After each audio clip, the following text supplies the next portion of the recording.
ಸ್ನೇಹಿತರೆ, ಒಂದು ಕಡೆ ಡೆವಿಲ್ ಸಿನಿಮಾ ಥಿಯೇಟರ್ ಅಂಗಳದಲ್ಲಿದ್ರೆ ಇನ್ನೊಂದು ಕಡೆ ಅಸಲಿ ಡೆವಿಲ್ ದರ್ಶನ್ಗೆ ಟ್ರಯಲ್ ಭೀತಿ ಶುರುವಾಗಿದೆ. ರೇಣುಕಾಸ್ವಾಮಿ ಮರ್ಡರ್ ಕೇಸ್ನ ಟ್ರಯಲ್ ಇಂದಿನಿಂದ ಶುರುವಾಗ್ತಾ ಇದ್ದು, ಈಗಾಗಲೇ ಕೊಲೆ ನಡೆದ ಜಾಗವನ್ನ ಪಬ್ಲಿಕ್ ಪ್ರಾಸಿಕ್ಯೂಟರ್ಸ್ ಪರಿಶೀಲನೆಯನ್ನ ಮಾಡಿದ್ದಾರೆ.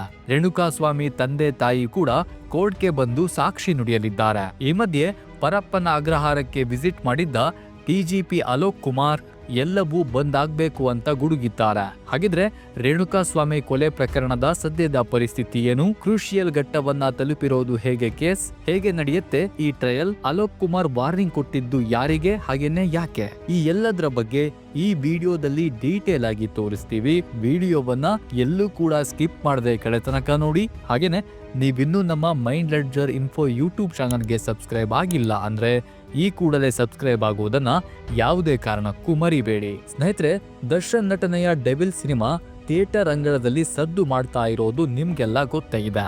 ಇದರ ನಡುವೆ ರೇಣುಕಾಸ್ವಾಮಿ ಕೊಲೆ ಕೇಸ್ನಲ್ಲಿ ದರ್ಶನ್ಗೆ ಅಸಲಿ ಟ್ರಬಲ್ ಇಂದಿನಿಂದ ಶುರುವಾಗಲಿದೆ. ಯಾಕೆಂದ್ರೆ ಬುಧವಾರದಿಂದ ಸೆಷನ್ ಕೋರ್ಟ್ನಲ್ಲಿ ರೇಣುಕಾಸ್ವಾಮಿ ಮರ್ಡರ್ ಕೇಸ್ನ ಟ್ರಯಲ್ ಆರಂಭವಾಗತ್ತೆ.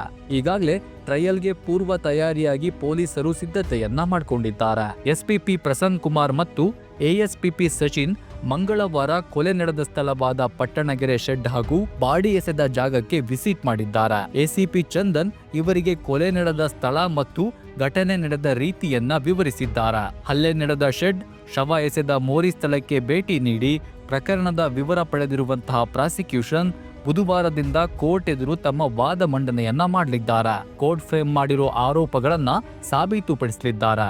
ಬುಧವಾರ ಸಾಕ್ಷಿ ವಿಚಾರಣೆಗೆ ದಿನಾಂಕ ನಿಗದಿಪಡಿಸಿರುವಂತಹ ಬೆಂಗಳೂರಿನ 57ನೇ CCH court judge ಈರಪ್ಪಣ್ಣ Pawadi Naik ಮೊದಲಿಗೆ ಚಾರ್ಜ್ ಶೀಟ್ನಲ್ಲಿ 7 ಮತ್ತು 8ನೇ ಸಾಕ್ಷಿಗಳಾದ ರೇಣುಕಾಸ್ವಾಮಿ ತಂದೆ ಕಾಶಿನಾಥಯ್ಯ ಶಿವನಗೌಡ್ರು ಹಾಗೂ ತಾಯಿ ರತ್ನಪ್ರಭಾ ಅವರಿಗೆ ಸಮನ್ಸ್ ಅನ್ನ ಜಾರಿಗೊಳಿಸಿದ್ದಾರೆ.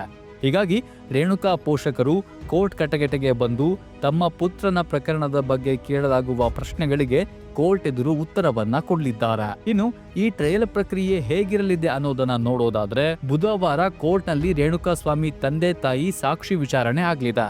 ರೇಣುಕಾಸ್ವಾಮಿಯ ಹಿನ್ನೆಲೆ, ಕೊನೆಯ ಭೇಟಿ ಬಗ್ಗೆ ವಿಚಾರಣೆ ಆಗಲಿದೆ. ಅಪಹರಣ, ಶವ ಪತ್ತೆ ಬಗ್ಗೆ ತಂದೆ ತಾಯಿ ವಿವರಿಸಲಿದ್ದಾರೆ.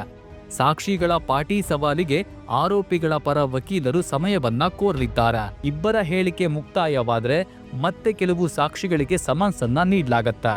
ಸದ್ಯ 272 ಸಾಕ್ಷಿಗಳಲ್ಲಿ ಮುಖ್ಯ ಸಾಕ್ಷಿಗಳ ವಿಚಾರಣೆಯನ್ನ ಎಸ್ಪಿಪಿ ನಡೆಸಲಿದ್ದಾರೆ.